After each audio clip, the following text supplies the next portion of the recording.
Now, God, have your will and way here today. We'll be sure to give you all the honor, the glory, and the praise. For it's in Jesus' precious name we pray. Amen. Amen. Genesis chapter 12, verse number 10. Genesis 12:10.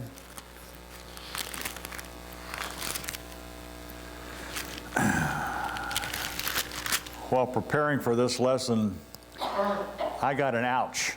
Okay? If nobody else learned anything from this lesson, I hope I did. The Lord convicted my heart of some things that I've done. Genesis chapter 12, verse number 10. There was a famine in the land, and Abram went down into Egypt to sojourn there, for the famine was grievous in the land. There was a famine in the land. What causes a famine? Typically a drought, a lack of rain. In the land of Canaan land, not a whole lot of rivers there. They depend a lot upon rainfall. And so there was a drought in the land, I believe, and that drought caused a famine. Without water, you don't have grasses. Without grasses, you don't have flocks able to eat. You don't have food to eat that grows out of the ground. There was a famine in the land. Now, you got to understand the situation here. We got to go back a little bit. Abram and Lot and Sarai had all come initially from Ur of the Chaldees, traveled northwest up to a city called Haran, stayed in Haran a short time, and then moved on down to Canaan land. God told them to go to Canaan land. And so they're now in Canaan land. They start off in Canaan. They hit the middle part of the land, a city called Shechem. In Shechem, Abram stops and he builds an altar and he calls upon the name of the Lord. He moves a little further south to a city called Luz, later on would be known as Bethel. And he builds an altar in Bethel. So he's in Shechem, he goes to Bethel, then it says he goes to the south part of Canaan land. You've got to understand, he's got herds and flocks with him. There's a famine in the land. See, God had promised him that he would protect him. God had promised he would provide for him. And God promised that he would point out the way. Now he's in the land and there's a famine. He's a believer. Be like today, you're a Christian, you're a believer. And something happens along the way and you go, man, what do I do now? So Abram, I believe, was under pressure from both Lot and from Sarai and from the herdsmen that were there. And they were saying, hey, look yonder over in Egypt. Next door there's water. The Nile River would make the land around the Nile fertile. I believe that he was under pressure and he gave in. He took matters into his own hands. Ouch. He took matters into his own hands. He must have rationalized or reasoned within his own mind. And I'm thinking he would, if it was me, I'd be reasoning this way. Well, God's directing me down there because he's got a famine. God never said go to Egypt. God said he would protect him, provide for him, and point out the way, and he didn't do either of those things when there was a famine. So Abram takes it upon himself to make a decision to go. He reasoned. By the way, reasoning is trying to talk yourself into something. He reasoned, and he starts along his way down to Egypt. Let's look at verse 11. And it came to pass, when he was come near to enter into Egypt, that he said unto Sarai his wife, behold, now I know that thou art a fair woman to look upon. Therefore it shall come to pass, when the Egyptians shall see thee, that they shall say, this is his wife, and they will kill me, but they will save thee alive. Say, I pray thee, that thou art my sister, that it may be well with me for thy sake, and my soul shall live. And it came to pass, when Abram had come into Egypt, the Egyptians beheld the woman, that she was very fair. You got to understand, at this point in time, Abram's about 75-ish. She's 10 years younger, so she's 65. She was a good looker at 65, okay? I mean, she would be what we'd call a hay baby. She was a good looker. Abram decides that he's going to go down into Egypt. He gives in to his own temptation, his own pressure, And he's going into Egypt, and he starts to think about it. Wait a minute. The Egyptians are known for their being promiscuous. They're known for polygamy. They got many, many wives. I'm a foreigner. I'm a nobody in their eyes. They'll just go ahead and kill me and take her. So he says, tell them you're my sister. It's a half-truth. A half-truth is a whole lie. It's a half-truth. So he says, tell them you're my sister. I got to believe once they get down there, they're going into the land and his worst fears come to play. They look with admiring eyes at his wife, and I'm thinking he's pretty shook up here. I bet at this point in time, both he and Sarai are wishing they'd never left Canaan land. But it's too late. They're already down there. So what happens? Let's go on further. Verse 15. The princes also of Pharaoh saw her and commended her before Pharaoh, and the woman was taken into Pharaoh's house. And he entreated Abram well for her sake. And he had sheep and oxen and he-asses and men servants and maidservants and she-asses and camels.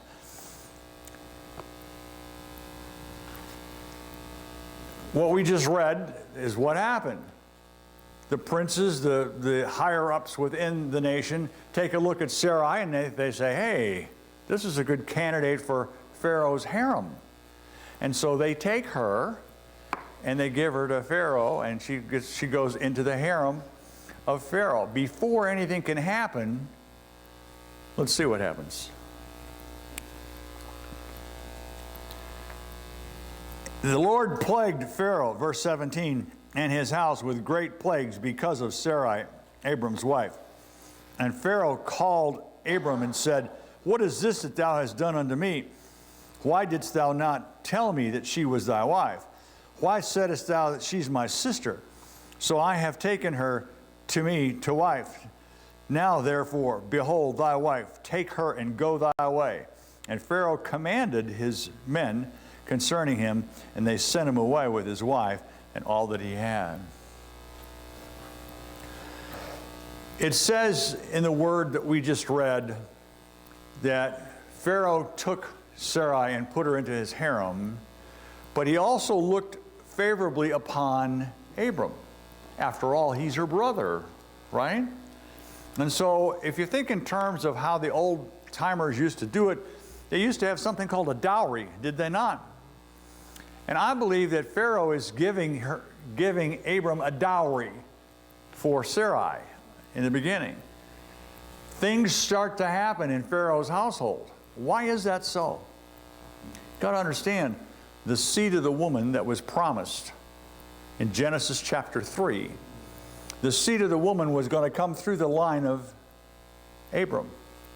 That seed of that woman would come through that line and would come down many generations later to be the Lord Jesus Christ himself.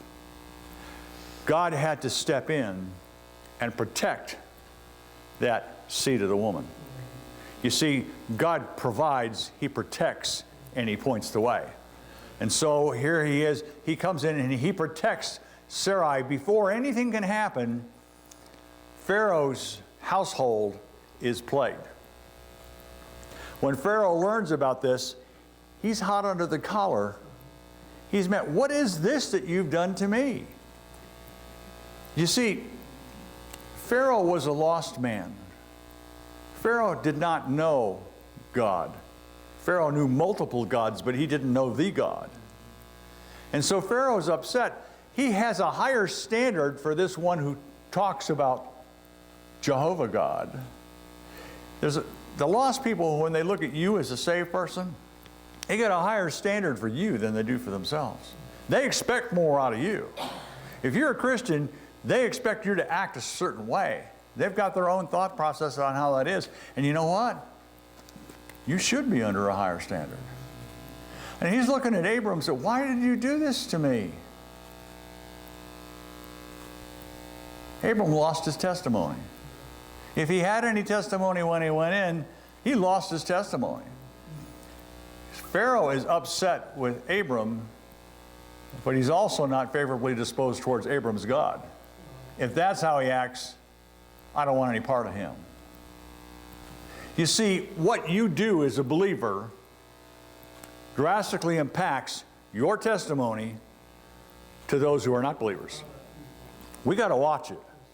We got to make sure we walk in the right way. See, Abram was deceitful. He's going to have a descendant who will be very deceitful, right? We know all about our friend Jacob. Jacob is a deceiver of deceivers. He got it from his granddaddy. Actually, he had it from inside. He was born with it. So are you and I. So we see here that Pharaoh says to him in a not so polite way, here's your herds and flocks and whatever, get out of here. He was booted out. He was deported. He was kicked out of the country for his actions. And he lost his testimony. Let's go on a little further. Chapter 13. And Abram went up out of Egypt, he and his wife and all that he had, and Lot with him unto the south. Abram was very rich in cattle and in silver and in gold. And he went on his journeys from the south even to Bethel, unto the place where his tent had been at the beginning, between Bethel and Hai, unto the place of the altar which he had made there at the first. And Abram called upon the name of the Lord. Abram's kicked out of Egypt. It's not just Abram. You got to understand. There's Abram and all these flocks and herds and all these herdsmen and all these servants and Lot and Sarai, and it's a crowd that's leaving. They're kicked out of the land that's prosperous, that's well watered by the Nile. And they're sent back to Canaan, where there was what in the land? There was a famine in the land. They left originally because there was a famine, because their herds and flocks couldn't be supported on the land. Now they're kicked back to where they came from, and they've got more herds and flocks. Where's the first place that our friend Abram goes? First place he goes is he goes back to where he had an altar. He goes back to where he had built an altar. He goes back. What's an altar?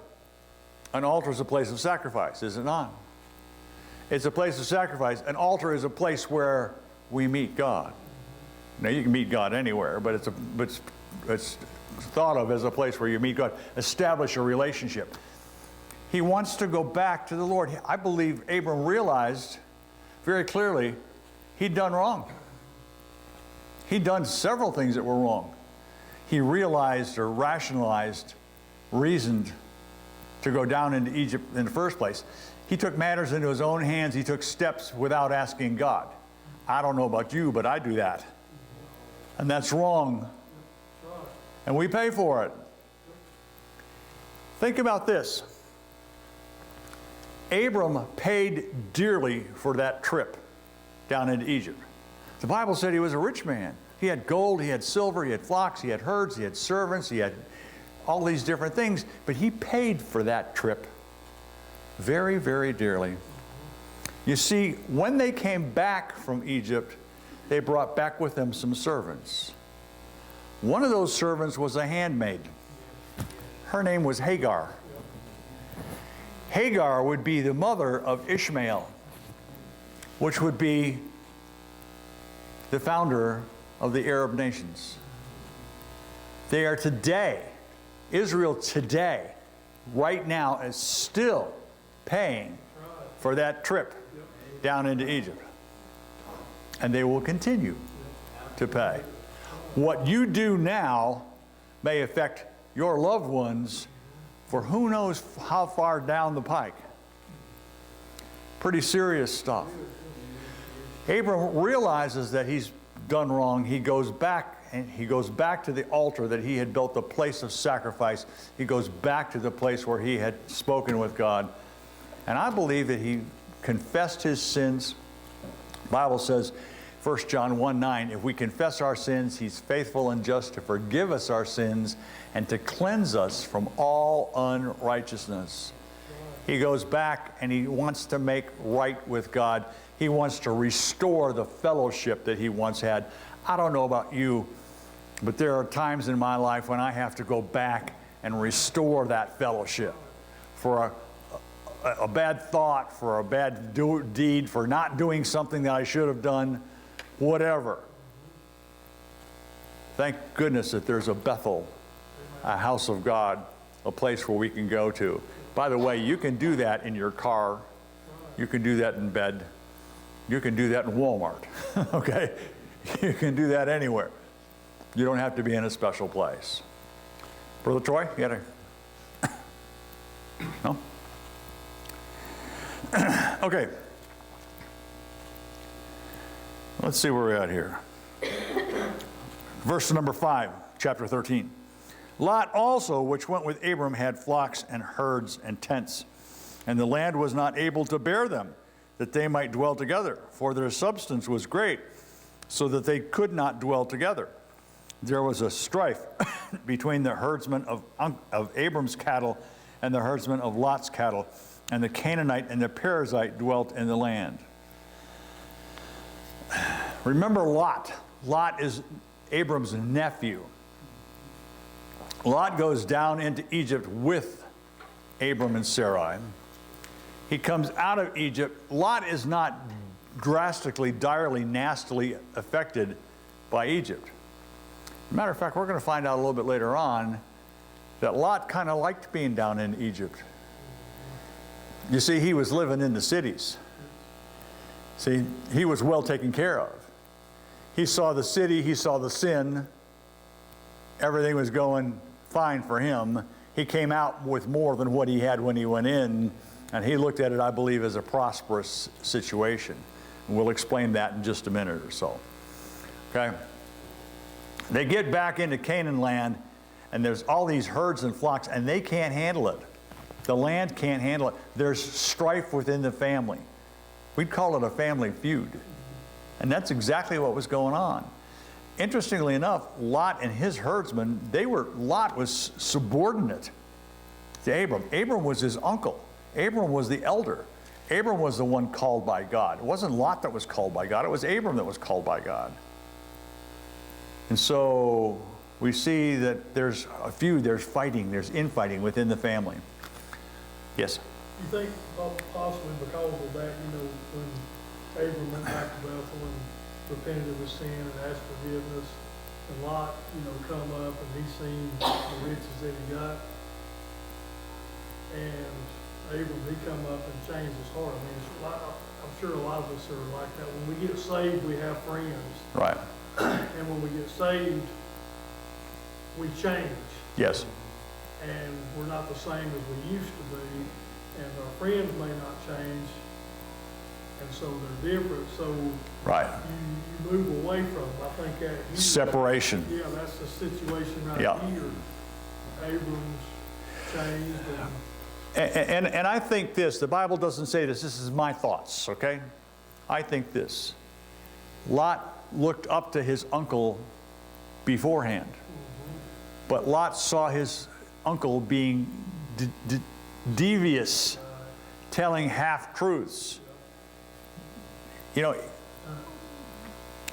Abram made an excuse to protect himself, but he left her vulnerable. All right?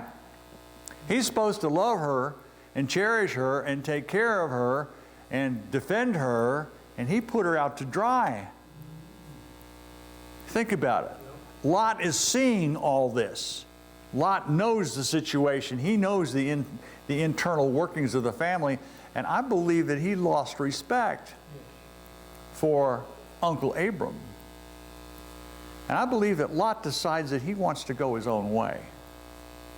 I can make it on my own. See, I've got this, if you will, I've got this seed money that's come my way. I've got my own flocks, my own herds, my own servants. So let's see what happens. Verse number 8.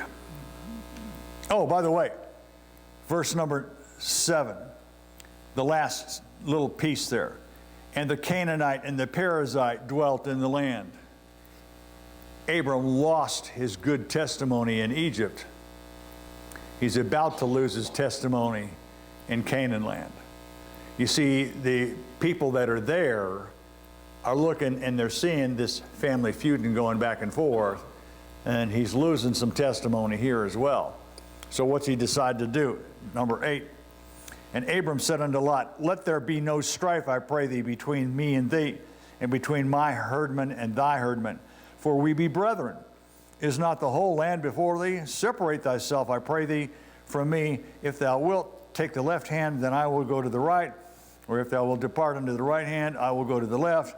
And Lot lifted up his eyes and beheld all the plain of Jordan, that it was well watered everywhere, before the Lord destroyed Sodom and Gomorrah.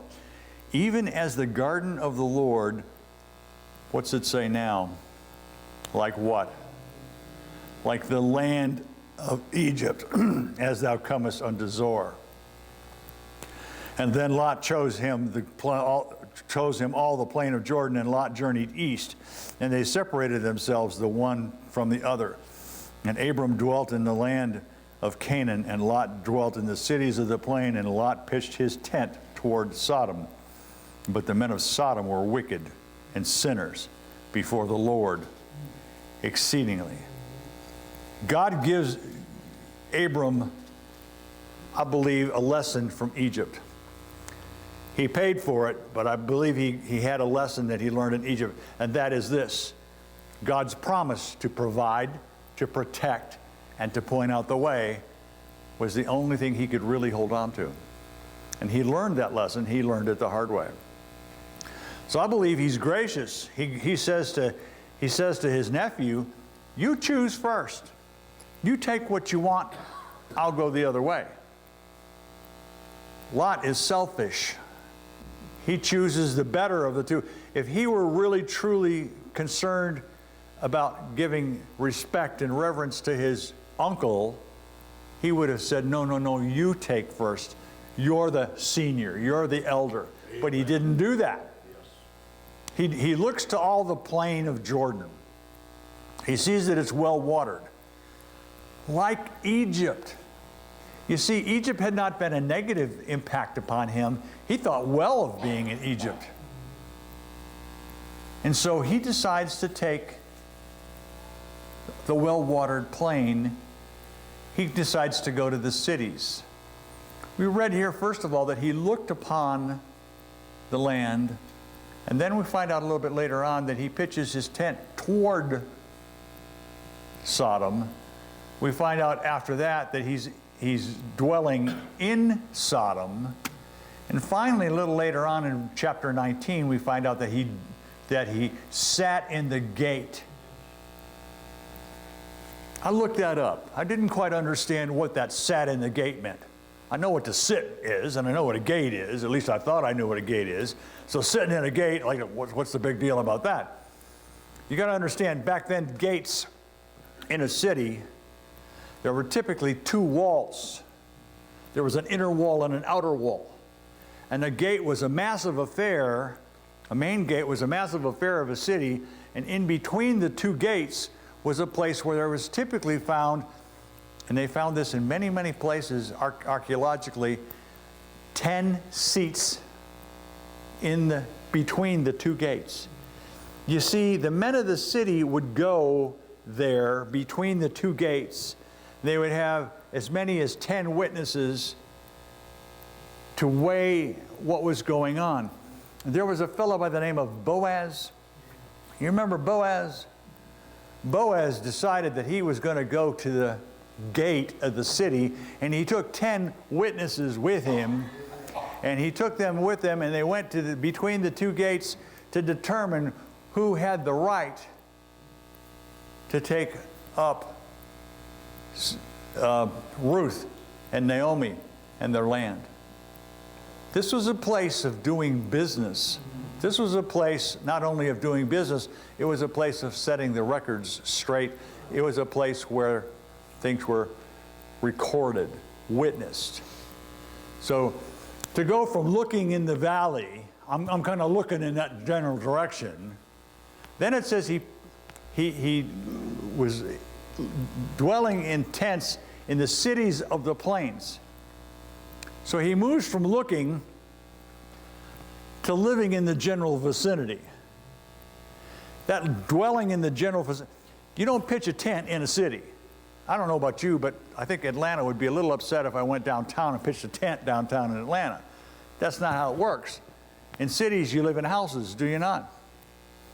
So he's living close to the cities. He's enjoying all the advantage of the cities, but he's not polluting himself totally with the cities. You see what I'm saying? And so he's dwelling in the cities of the plain. Then he moves from there to dwelling in Sodom. And then from Sodom, he sits in the gate.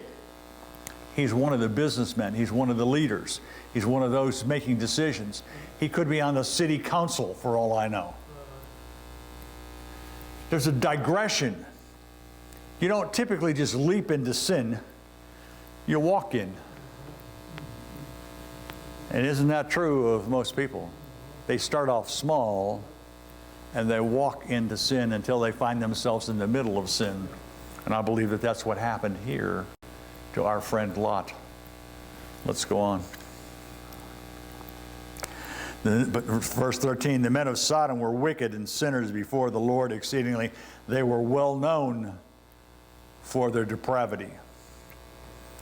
Verse number 14, and the Lord said unto Abram, after that Lot had separated from him, lift up thine eyes and look from the place where thou art, northward and southward and eastward and westward. For all the land which thou seest, which thou seest, to thee will I give it, and to thy seed, for how long? Forever. The land is given. God gives the land. God owns the land. He made it. He owns it. God owns the land, and he gives that land, and he gives it to Abram. He says, I give it to thee. He's speaking to Abram. And to thy seed forever. That's in perpetuity. The land will always be theirs to their seed. There's an issue here. And the issue is what the Arabs will say today. We're his seed. Are they not? We are his seed. I'm trying to find my note here. Galatians 3:16 talks about the seed of the woman being Christ himself. Romans 4:11 speaks and says this, the father of all them that believe. Abram was the father of all them that believe. Now wait a minute. I don't know where you come from, what your background is, but I'm not Jewish and I'm not Arabic, but I am saved. I am them that believe, of them that believe. And you all are in the same boat. So the promise that was given not just to the biological side, but the spiritual side. If you are a child of God, you are of Abram's seed. And let's talk about that. Galatians 3:29. Davin, would you give me Galatians 3:29?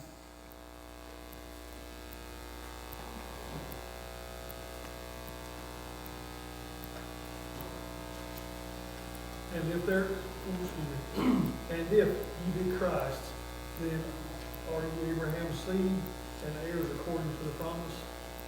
Say that one again. It says, and if ye be Christ, then are ye Abraham's seed and heirs according to the promise. So if you're Christ, if you belong to Christ, then you are Abraham's seed. That's what it says, does it not? And then it goes on further and says you're heirs to the what? To the promise. What's the promise? The promise is to protect, to provide, and to point out the way. But he's specifically talking about this promise we just read about. What's the promise we just read about? verse 15 of chapter 13. For all the land which thou seest, to thee will I give it, and to thy seed forever. The seed is not to the Arabs. They will be blessed in other ways. God told that to Ishmael and to Hagar, that they would be blessed in other ways. But the seed of the woman will not be through them. And the promise to the land will not be to them. It will be to Abram's seed. Okay? Number 18. Then Abram removed his tent and came and dwelt in the plain of Mamre, which is in Hebron, and built there an altar unto the Lord. Abram likes to build altars unto the Lord. I think that's a good thing. I like to build altars unto the Lord too. Not with picking up stones and planting them in my yard, but my altar to the Lord is a place where I can go and spend some time with Him. And you can spend some time with Him. One of my favorite places to do that is sitting in a chair in the bedroom and being able to just spend time with God. You may have your own private place where your own private altar is, but it's a good idea to have a special place that you go to and just get away from everything and everybody and just spend time with Him. And Abram goes and he's giving thanks, he's giving praise, he's grateful for all God has done for him so far. Verse number 14, or chapter 14.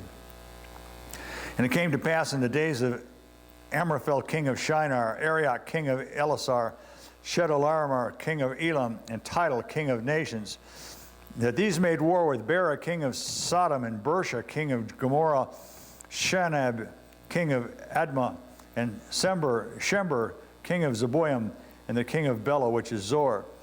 And all these were joined together in the vale of Siddim, which is the Salt Sea.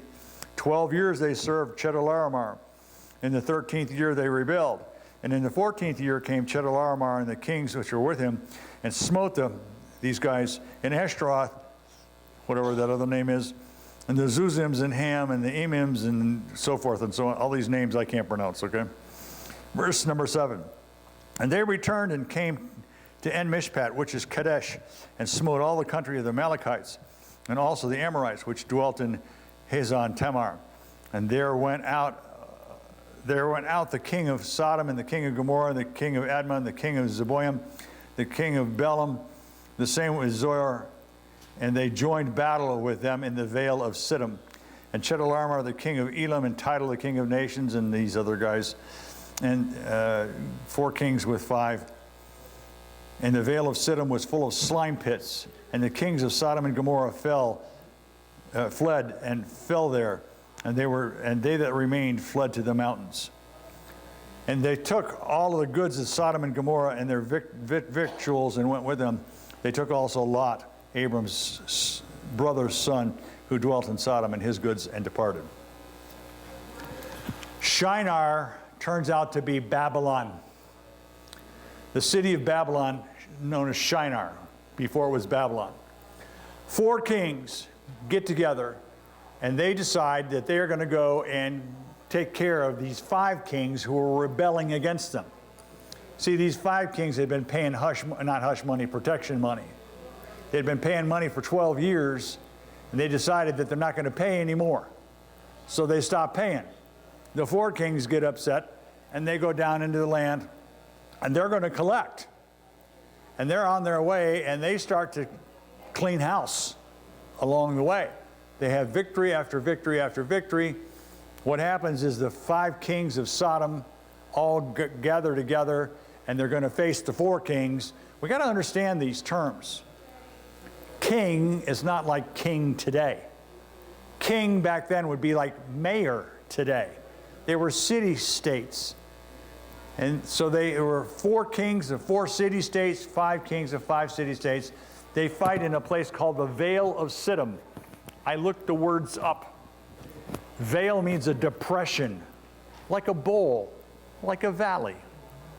Siddim means flats, flats within a bowl, fields within a depression, okay?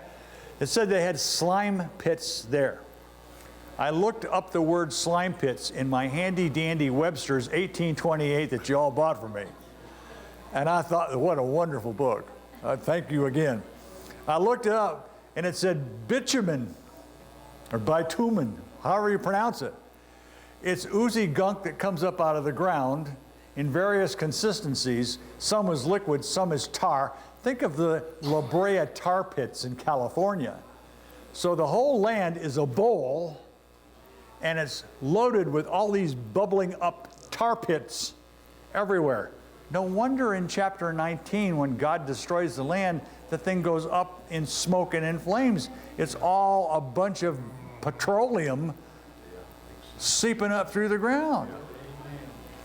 It says the kings of Sodom fell there and were overtaken and were overrun, and the 4 kings come in and they loot the cities and they take prisoners with them, and Lot's one of those. We're going to find out next week what happened to Lot.